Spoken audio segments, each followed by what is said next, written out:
Primera de Corintios, capítulo 14.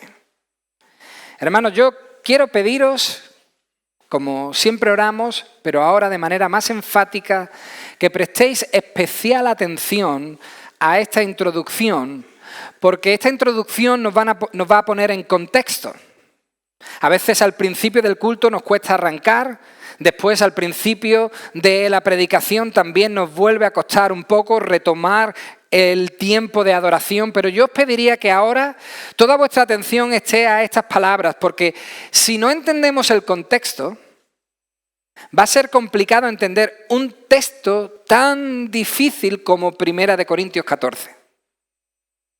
Así que yo os rogaría que en estos momentos vuestra atención esté aquí, en la palabra de Dios y en lo que el Señor quiere explicarnos para que luego podamos saltar al capítulo 14 y entender de manera mucho más clara lo que quiere decir el Señor con estas palabras. Hermanos, os recuerdo, el apóstol Pablo, está lidiando, trabajando con una iglesia inmadura. Una iglesia inmadura. Ya dijo en el capítulo 3, versículo 1, que eran niños en Cristo. Que esa iglesia eran niños espirituales. Más recientemente, en el capítulo 13, recordadlo, versículo 11, Pablo le habló a la iglesia de la necesidad de madurar, de pasar ese estado de niño a un estado más adulto. Hoy, en nuestro texto, en el versículo 20, les va a decir clarísimamente, no seáis niños. Hermanos, no eran maduros en la fe. Esa es la iglesia con la que está tratando Pablo, con una iglesia que no era madura en la fe. Lamentablemente, sí lo eran en lo carnal. En lo carnal sí eran expertos.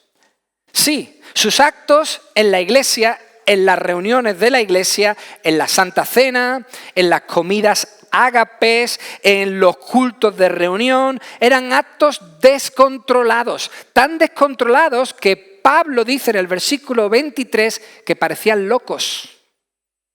Eso dice.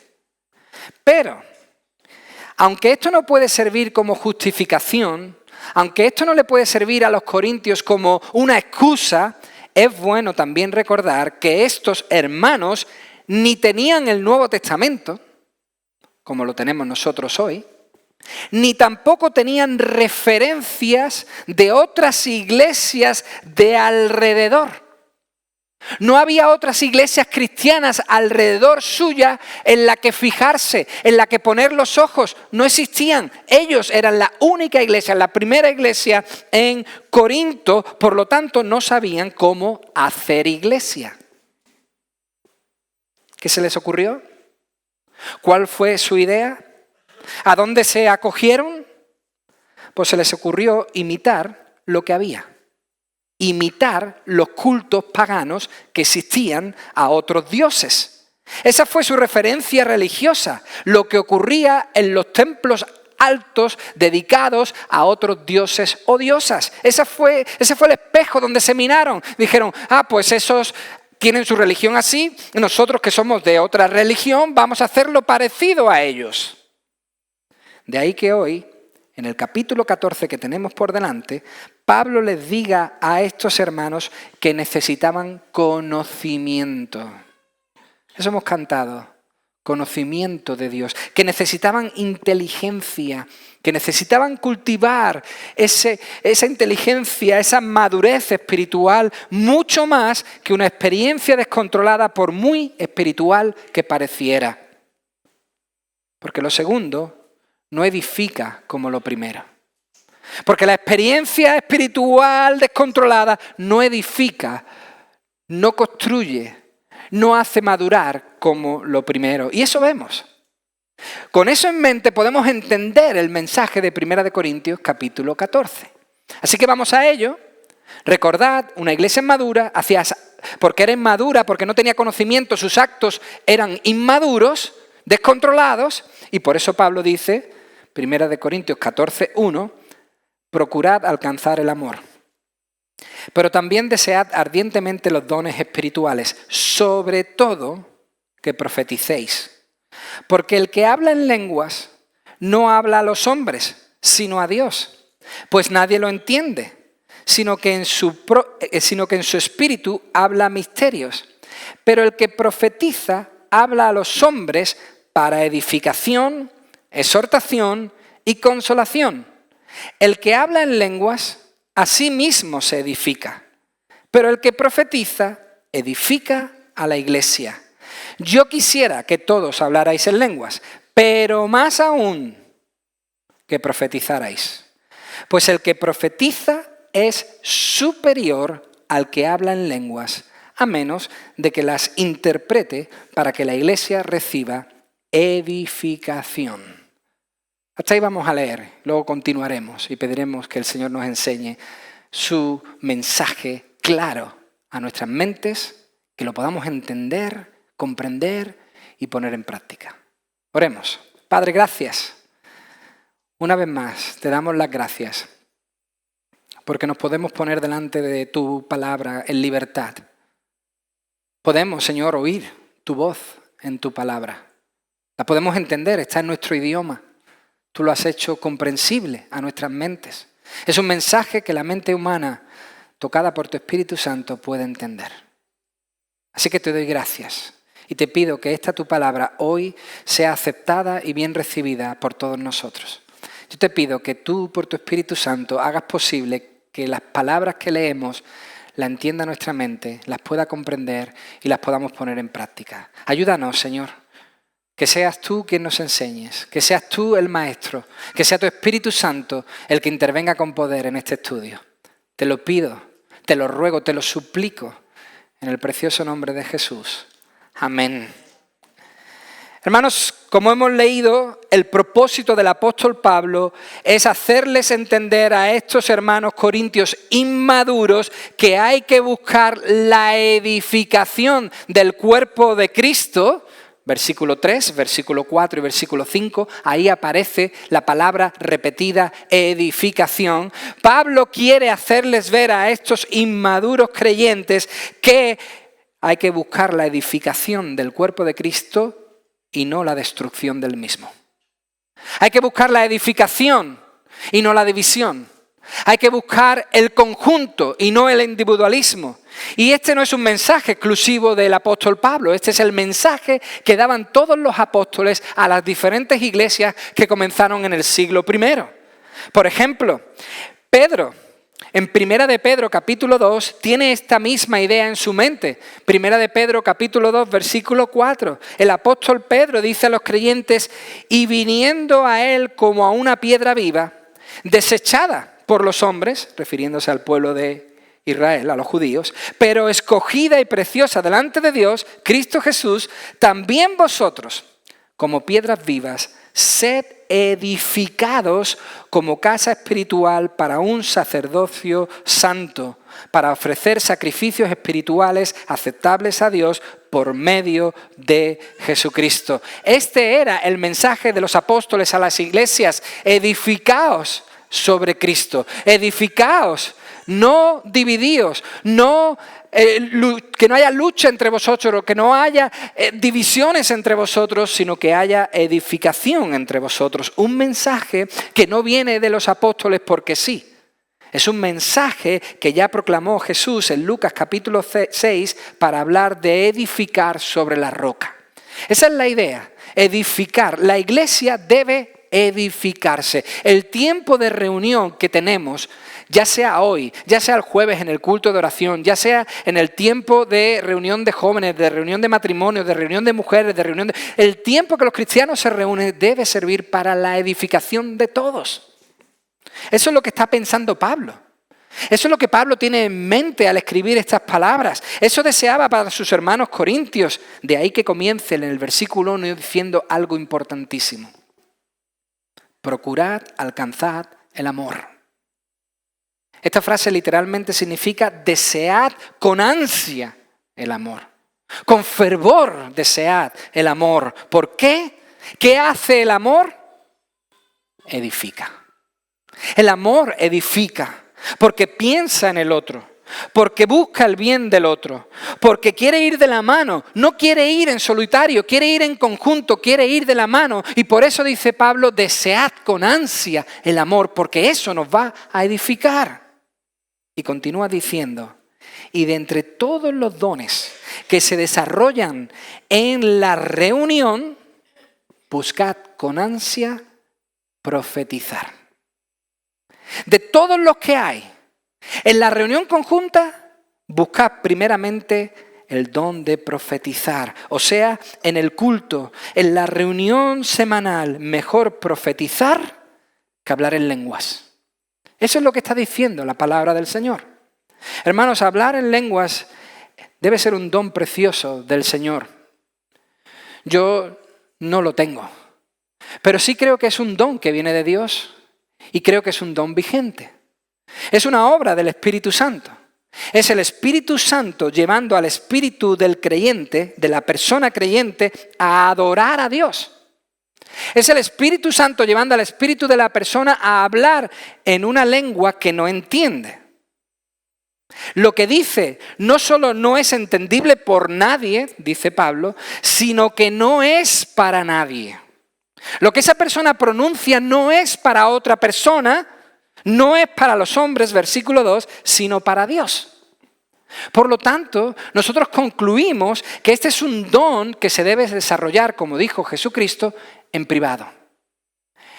Que se debe desarrollar principalmente en nuestro cuarto, como Jesús dijo en Mateo 6:6, entra en tu aposento y cuando hayas cerrado la puerta, ora a tu Padre que está en secreto. La persona en ese momento es fortalecida en su espíritu. Su espíritu se fortalece, siente una comunión especial con el Señor. Pero en el tiempo de reunión, dice Pablo, en el tiempo donde todos estamos juntos, no es útil. No es útil. Para ese tipo de reuniones, para ese tipo de prácticas cristianas, es más aconsejable, dice la palabra del Señor, usar el don de profecía. Para este tipo de reuniones es mejor usar el don de profecías. Y el versículo 3 nos dice por qué es preferible usar el don de profecía. Porque ese don edifica, exhorta y consuela.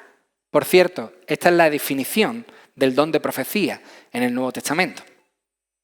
Lamentablemente muchos han malinterpretado el don de profecías y hablan de profecías en otros términos. Se refieren a este don como la persona que se pone aquí delante y dice, hey, queridos hermanos, el fin se acerca.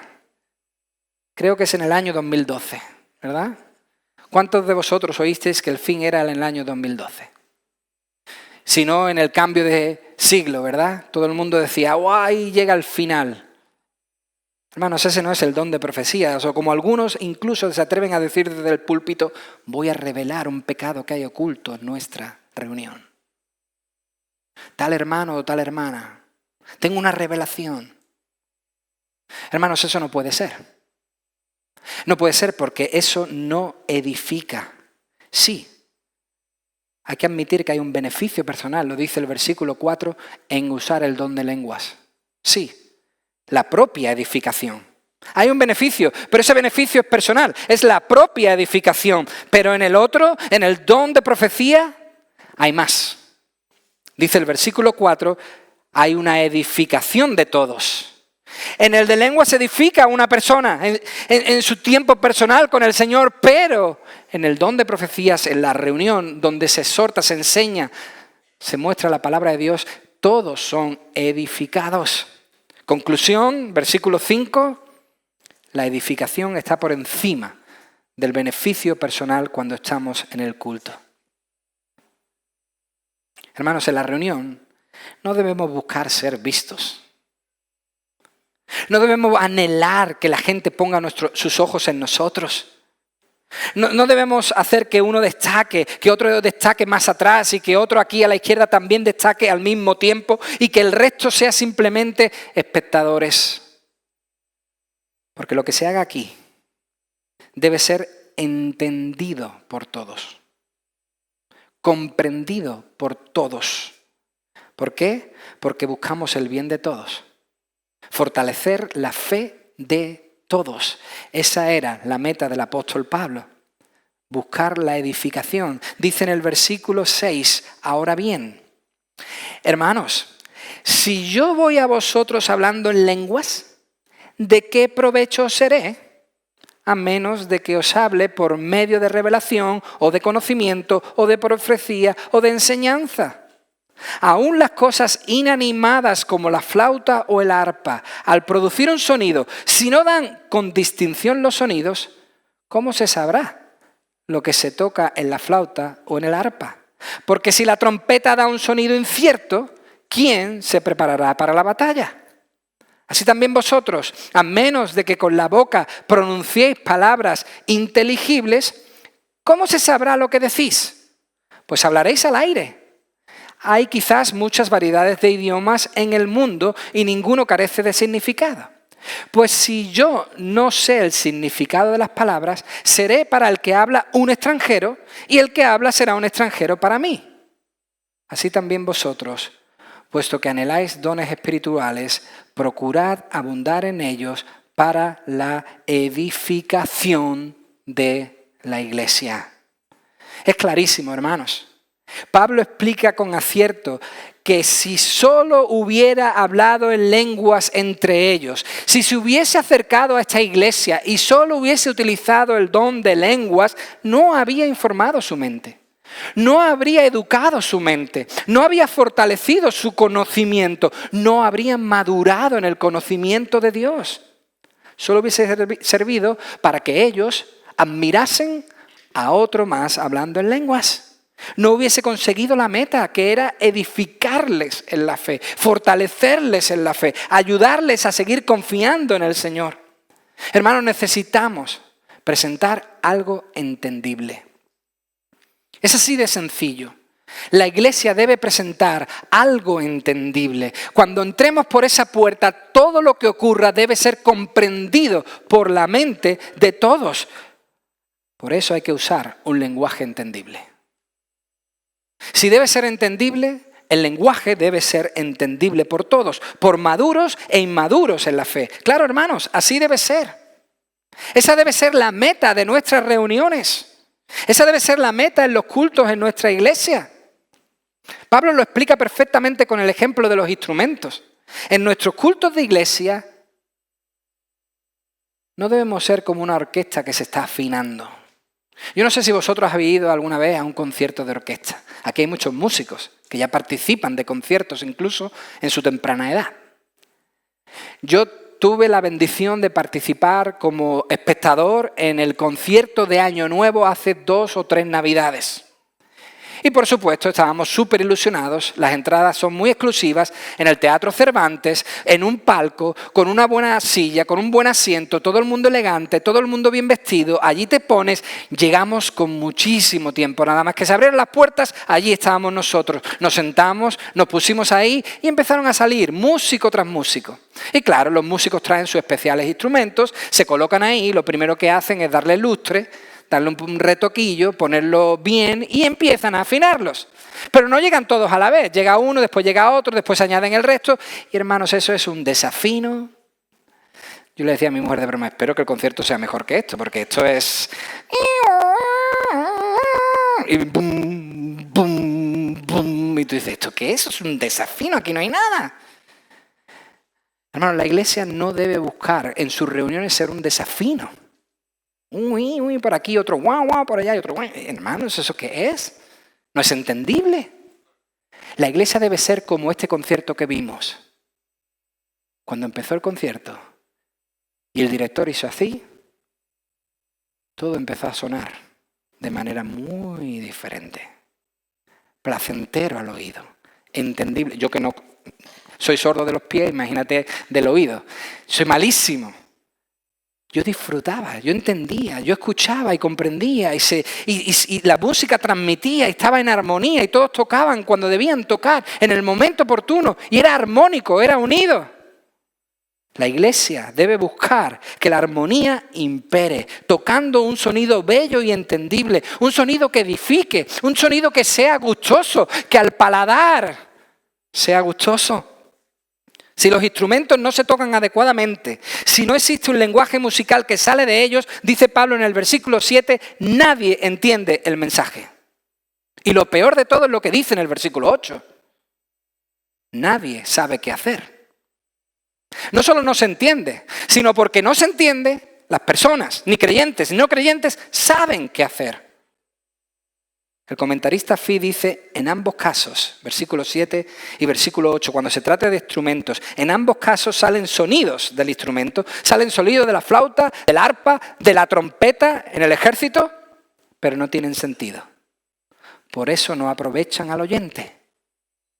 Si tocas algo y no tiene sentido, el que oye no disfruta, no lo entiende. Y termina Fee diciendo, igual pasa con las lenguas. El versículo 9 nos dice que lo que se vivía en las reuniones de los corintios era un desafino. Desafinado todo, no se entendía nada. Por eso Pablo con amor y carga por estos amados hermanos, les aclara que si lo que se entrega por la boca no se entiende, entonces no se recibe. Si lo que se dice aquí tú no eres capaz de entenderlo por lo menos, ¿cómo lo vas a recibir para ti? ¿Cómo lo vas a llevar a tu vida? Hermanos, cuanto menos inteligible sea el culto, menos crecimiento. No terminamos de entenderlo dentro de las iglesias evangélicas. Cuanto más obstáculos pongamos, si el culto no es entendible, estamos poniendo obstáculos a todos, a los creyentes y a los no creyentes. Cuanto menos se entienda el culto, menos crecimiento. Solo lo inteligible hace crecer. Solo lo que se entiende nos hace madurar. Romanos capítulo 12, versículo 2. No os adaptéis a este mundo, sino transformaos mediante la renovación de vuestra mente, para que viváis cuál es la voluntad de Dios, lo que es bueno, aceptable y perfecto. Hermanos, el corazón se cambia, lo hace el Espíritu Santo de Dios, la mente se transforma.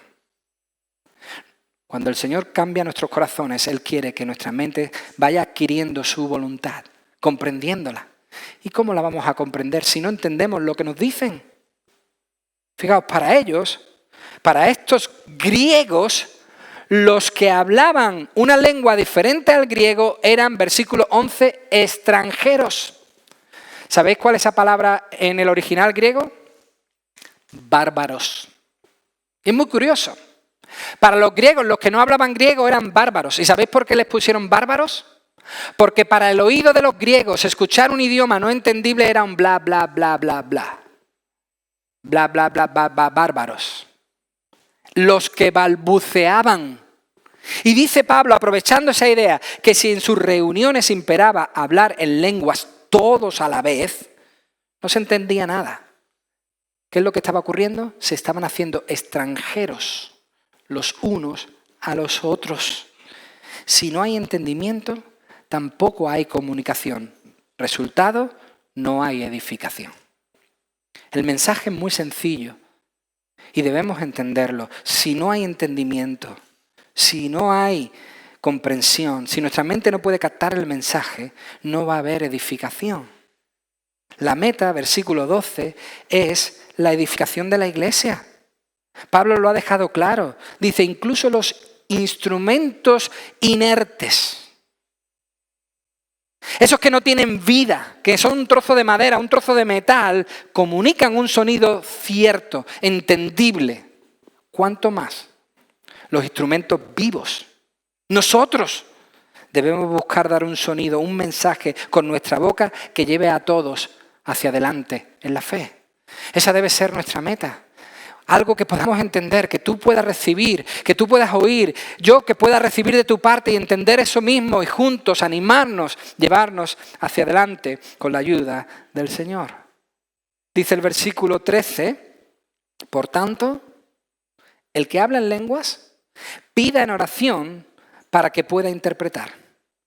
Porque si yo oro en lenguas, mi espíritu ora, pero mi entendimiento queda sin fruto. Entonces, ¿qué? Oraré con el espíritu, pero también oraré con el entendimiento. Cantaré con el espíritu, pero también cantaré con el entendimiento. De otra manera, si bendices solo en el espíritu, ¿cómo dirá el amén a tu acción de gracias el que ocupa el lugar del que no tiene ese don? Puesto que no sabe lo que dices. Porque tú das gracias bien, pero el otro no es edificado. Doy gracias a Dios porque hablo en lenguas más que todos vosotros. Sin embargo, en la iglesia prefiero hablar 5 palabras con mi entendimiento para instruir también a otros. Esto se llama catequizar. Pablo prefería enseñar con 5 palabras antes que 10.000, el número más alto que se podía decir en ese tiempo. Ya después se tenía que decir 2 10.000, 3 10.000, 4 10.000.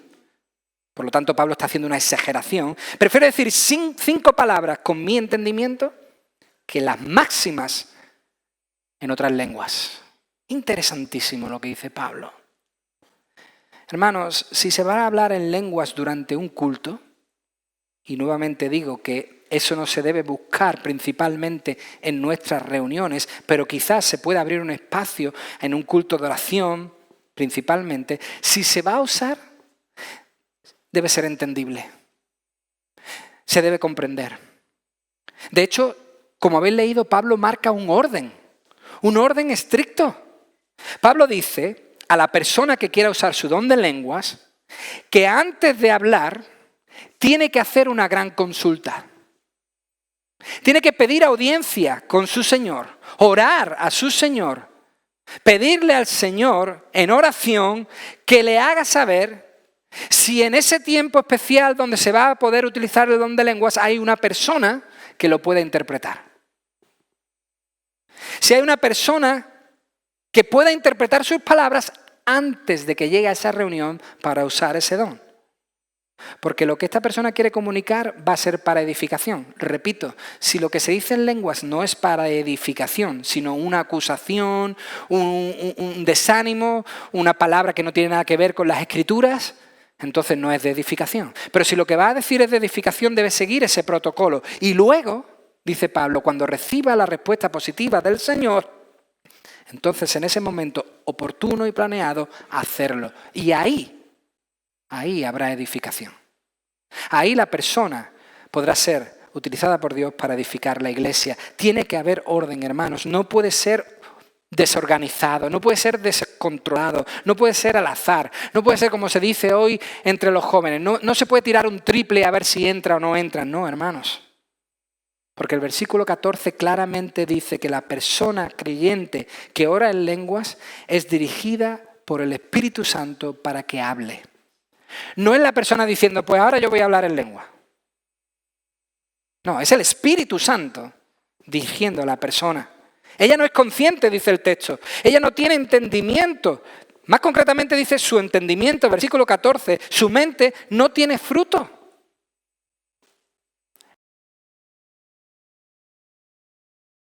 Fortalece el espíritu de esta persona, trae paz, trae consuelo, trae exhortación, sí. Pero su mente no lo entiende. Por eso Pablo dice, en la reunión conjunta, yo prefiero orar de otra forma. Yo prefiero orar dirigido a que se entienda. Quiero orar también con mi entendimiento. Quiero yo conocer lo que digo para saber si estoy siendo de edificación para los demás. Porque así los demás serán edificados. Hermanos, la mente en el culto debe ser tocada. La mente debe ser renovada, transformada, dice la palabra. He empezado a leer un libro que parece muy interesante. Se llama Pensar también es creer, de John Stott. Y viene a decir algo súper interesante que creo que es conveniente leerlo. Abro comillas. Stott dice, algunas personas llegan a la conclusión opuesta. Hay algunas personas que dicen que dentro del cristianismo la mente no es importante.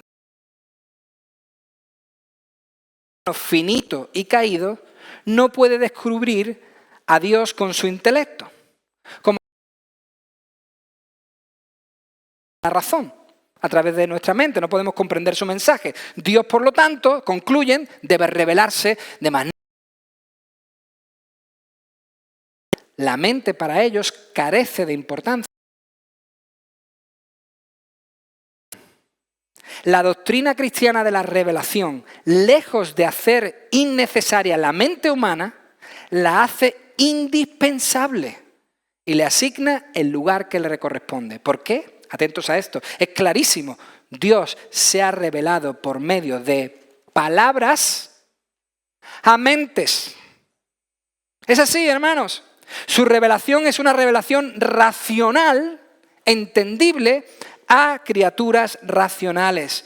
¿Qué es lo que nos toca a nosotros? Nos toca recibir su mensaje, tratar de entenderlo, aceptarlo, dice John Stott, y relacionarlo con el mundo en el que vivimos. Que Dios se revele por medio de palabras muestra que nuestra mente es capaz de entenderlo. Una de las funciones, dice Stott, y con esto termino, una de las funciones más elevadas y nobles de la mente humana es escuchar la palabra de Dios. Hermanos, a lo máximo que puede llegar nuestra mente no es a descubrir el fin del universo. A lo máximo que puede llegar nuestra mente es a conocer al Dios que hizo el universo. Nuestra mente está capacitada para conocer a Dios, para entender lo que Dios nos quiere decir. Porque si no es entendible, fijaos qué sencillo el argumento, versículo 16, si no se entiende lo que se dice, ¿cómo completará? Así dice el original. ¿Cómo añadirá el amén la persona a esa oración? Si no se entiende, ¿cómo la persona puede decir al final, así sea? Si no lo ha entendido, ¿cómo va a estar de acuerdo? ¿Cómo podrá el otro que ocupa el lugar de oyente, y esto es muy curioso, un pequeño dato, la palabra oyente aquí en el texto, en el original griego es idiota. ¿Cómo podrá el idiota, y nosotros nos echamos la mano a la cabeza, idiota, qué insulto, no, idiota es en griego no conocimiento, y no diota conocimiento. ¿Cómo podrá la persona que no tiene conocimiento, en este caso, cómo podrá la persona que desconoce la fe estar de acuerdo conmigo? Es verdad. Si yo digo que Jesús es el Salvador, que Él vino, se encarnó, vivió una vida perfecta, sin pecado y sin mancha, murió para perdonar nuestros pecados y resucitó al tercer día venciendo la muerte, y aquel que se arrepienta alcanzará la vida eterna. Si yo proclamo este glorioso mensaje en chino, ¿hay alguien aquí que hable chino? A lo mejor me estoy equivocando. He elegido la lengua equivocada. ¿Quién de vosotros podrá decir, estoy de acuerdo? No.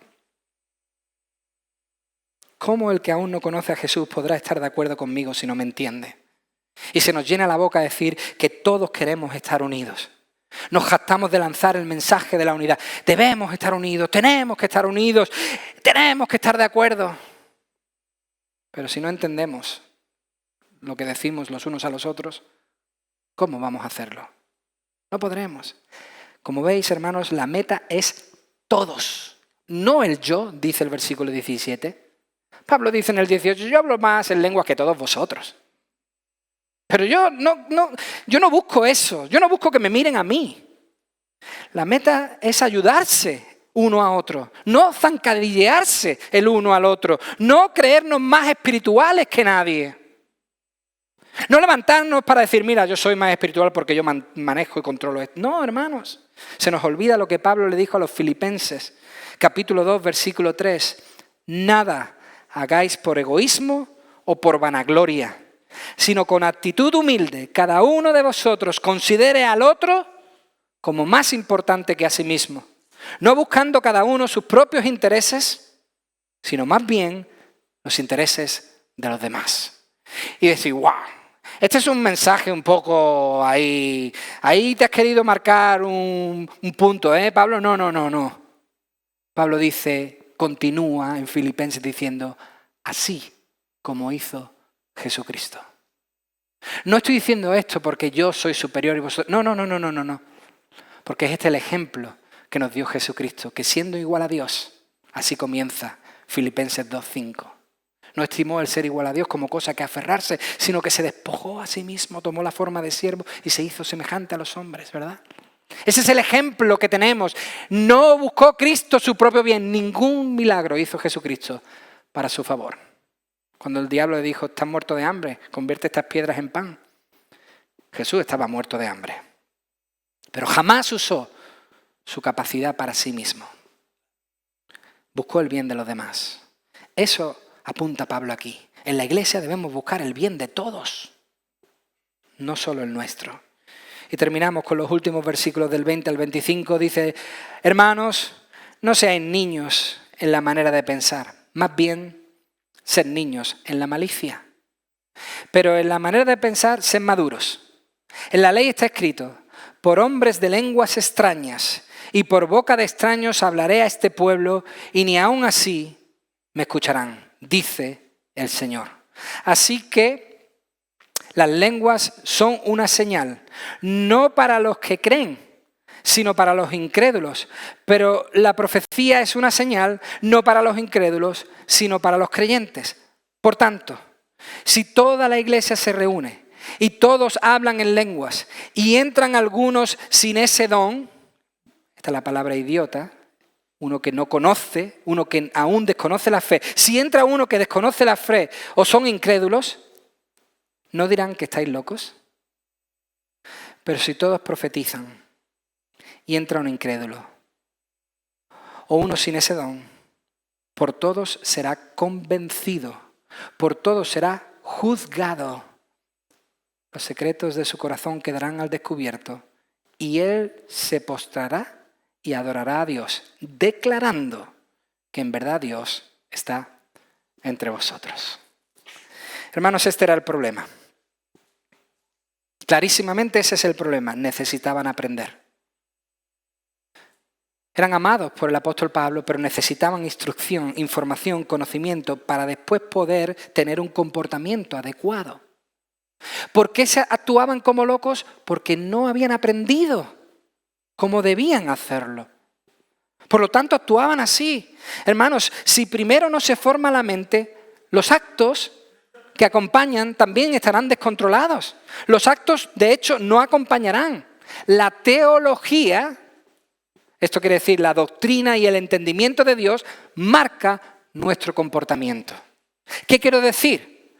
Lo que una persona cree sobre Dios, sobre sí misma y sobre el mundo, influye directamente en sus acciones. Lo que tú creas de Dios va a determinar el modo en el que tú te comportas. Y aquí Pablo está diciendo eso, hermano, os estáis portando así como locos porque no tenéis ese entendimiento aún. Por eso la oración de Pablo es que su pensamiento, sus mentes fueran santificadas, versículo 20. Eran niños en la fe. Eran niños en la comunión unos con otros, pero debían ser niños en lo que se refiere a la maldad, al mal. Y luego están los versículos 21 y 22, ¿verdad? No son fáciles de entender de primeras. Lo hemos leído y decimos, ¿qué ha querido decir Pablo? Esto como que está fuera de contexto, ¿no? Pero básicamente están añadiendo al mensaje principal de que las lenguas en la reunión no son una buena idea. El versículo que Pablo utiliza aquí está sacado de Isaías capítulo 28. En ese capítulo 28 de Isaías, el profeta trae un mensaje de Dios para el pueblo. ¿Cuál es el mensaje que el profeta Isaías trae de parte de Dios para el pueblo judío? Otro pueblo de otra lengua extranjera y desconocida por vosotros va a venir y os va a destruir. Si no os arrepentís, si no cambiáis, otro pueblo con una lengua que no conocéis vendrá y os va a destruir. Así que cuando estos judíos a los que Isaías habla oyesen esa lengua que no entendían, malas noticias. Cuando oyesen esa lengua extraña a su alrededor sabrían que el castigo habría llegado. El punto que Pablo quiere decir es que la lengua extranjera no traía nada bueno. Para este pueblo la lengua extranjera no traía buenas noticias, sino malas noticias, traía juicio. De un modo parecido, Pablo argumenta que al hablar en lenguas durante el culto no se va a conducir a los pecadores a la obediencia. Ese es el argumento. ¿Por qué? Porque hablando en lenguas no entienden. Y si no entienden, no se pueden acercar a la fe. Y si no aceptan la fe, si no se acercan a la fe, seguirán en juicio. Por lo tanto, aquí lo que está haciendo Pablo es tomar los dos puntos y unirlos. La lengua extranjera era para ese pueblo el juicio de Dios. La lengua que no se entiende es para el no creyente el juicio de Dios porque no lo entiende y sigue en condenación.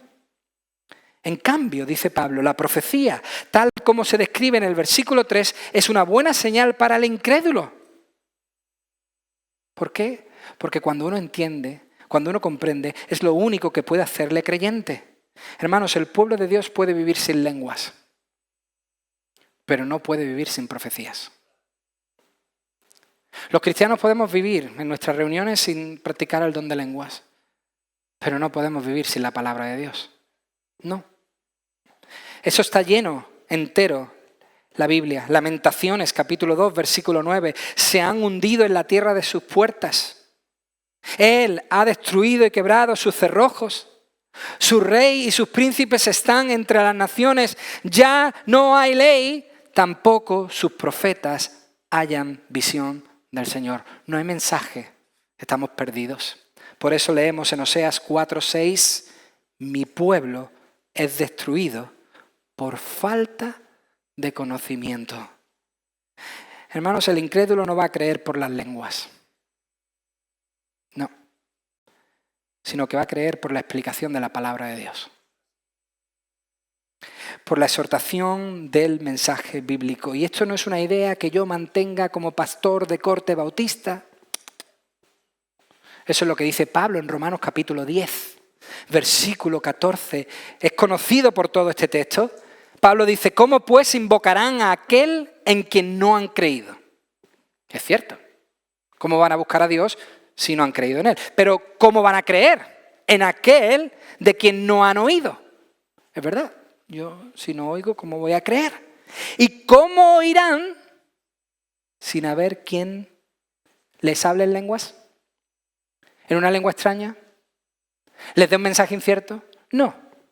Sin haber que les predique. Y Iván, ¿tú por qué entiendes que predique se refiere a no lenguas y sí a un mensaje cierto? Por el versículo 15. Dice el 14, ¿y cómo irán sin haber que les predique? ¿Y cómo predicarán si no son enviados? Tal como está escrito, cuán hermosos son los pies de los que anuncian el Evangelio. Eso es lo que hay que predicar de manera entendible. El Evangelio del bien. Hermano, el razonamiento final no puede ser más claro. Si en la reunión, dice el versículo 23, todos hablan en lenguas a la vez, el oyente desconocedor de la fe, el que aún no ha creído, solo podrá decir que todos son maniáticos. Esa es la palabra griega para locos. Que todos están de manicomio. No habrá diferencia. Cuando entre no habrá diferencia, dice Pablo. Cuando entre el no creyente en vuestra iglesia, va a ver que lo que hacéis ahí es lo mismo que se hace en el templo de Diana. Y va a decir, ¿para qué quiero cambiar si esto es lo mismo? En cambio, versículo 24, si el que profetiza lo hace como el versículo 3, no como hoy en día hacen algunos, ahuyentando a los incrédulos, sino que lo hace con orden, enseñando, exhortando, entonces, fijaos qué interesante, entonces el incrédulo será bendecido. Dice el versículo 24, será juzgado. Oh, esto no suena muy bien, es perfecto, suena genial. Entonces, si escucha la palabra de Dios, la entiende, comprende el mensaje del Evangelio, será juzgado. Esto quiere decir, rendirá cuentas. Estará en paz con Dios. Reconocerá que es pecador y que necesita salvación. Y esta obra del Espíritu Santo le convencerá y podrá decir lo que dice el versículo 25. Dios está entre vosotros. Si un incrédulo entra, oye el mensaje claro de la palabra de Dios, el Señor toca su corazón, se arrepiente y se pone a cuentas con Dios, cuando salga de aquí dirá, ahí he conocido a Dios. Ahí estaba Dios. Hermano, solo si la palabra es el centro de nuestro culto, de nuestra atención,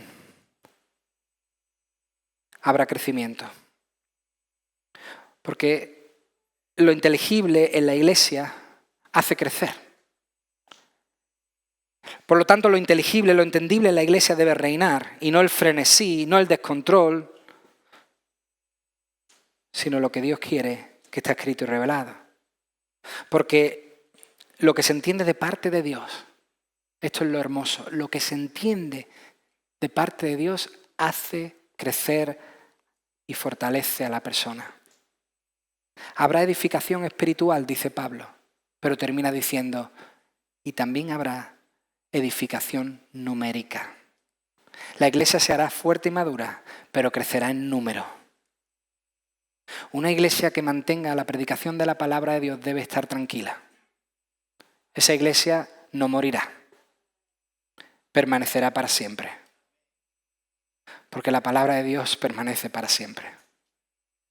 Otras cosas no beneficiarán de manera grupal. Doy gracias por aquellos que sí tienen ese don y pueden utilizarlo en su tiempo personal y el Señor edifica su espíritu. Gracias a Dios por ello. Pero en conjunto, lo mejor que podemos hacer es entender la palabra de Dios. Salir de aquí con entendimiento. Poder salir por esa puerta diciendo, gracias Señor porque he entendido lo que me has dicho. Y entonces el Espíritu Santo habrá hecho una obra entre nosotros. Padre, gracias. Gracias por tu mensaje, Señor. Yo te ruego que pueda servir, pueda ser útil, pueda ser fructífero en cada una de nuestras vidas. Señor, si entre nosotros hay creyentes, que nos podamos fortalecer en esta verdad. Confiamos en tu palabra. Señor, reconocemos que es tu palabra la que nos alimenta, porque es fuente de toda verdad. Si entre nosotros hay algún incrédulo que ha entendido que debe dar su vida a Jesucristo, yo te alabo y te doy gracias, porque tu poder se ha manifestado, porque lo sobrenatural ha llegado de manera natural. Y no queremos, Señor, obviar que tú obras de manera sobrenatural, de una forma tan natural. Señor, queremos darte gracias, alabarte y bendecirte si este mensaje ha tocado el corazón de algunos que aún no creían. Y yo te pido que tú sigas tocando la puerta de su corazón hasta que éste abra y tú entres a tener comunión con él. Señor, gracias porque tu palabra es suficiente, porque tu palabra es capaz de hacer lo imposible. Te doy gracias por tu Espíritu Santo también que ha estado entre nosotros dirigiéndonos. Esperamos haberte agradado, glorificado. Señor, que tú siempre en nuestras vidas seas honrado, que ese sea el propósito de nuestra existencia. En el nombre de Jesús. Amén.